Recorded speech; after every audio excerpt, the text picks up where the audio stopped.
My name is Kaitlyn Dubeau, the assistant curator here at the Timmins Museum. My education background is history, of course, as well as museum management and curatorship. So this exhibit is very special to me. It's a marriage of my two passions, which is museums and history. But in particular, the World War histories is my real area of interest. I actually had the opportunity to study abroad and visit the Canadian battlefield sites from World War I and II, so I traveled across Belgium and France to do that.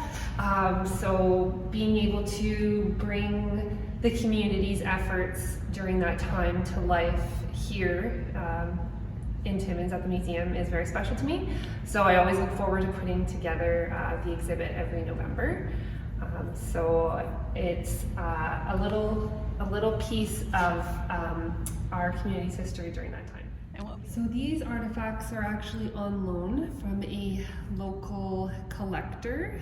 So Louis Clausy has been gracious enough to give us some of his favorite items from his collection to add to our display. So we have some cigarettes from World War I and II, his relatives' binoculars that were used in war, some medals, and the painting is actually of a soldier. We don't know much about him, but based off of Louis's own research, it's believed that it's a painting of an engineer who served overseas, hence the bridge in the background. So it's a bit of an ongoing research project.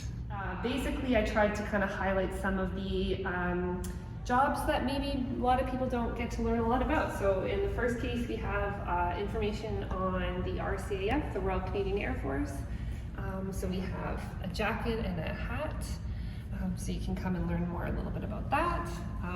In the other case, I have little pieces of what was going on at home during the time. So the war obviously was overseas, but it played out in small communities like Timmins. So there's little pieces of what that looked like here. And then in the final case, we have what a lot of people always want to come and see, which are pieces of uniforms. So we have a navy greatcoat, a bayonet, some helmets, as well as some pieces from the HCMS Timmins, which was the escort corvette ship nicknamed after our community.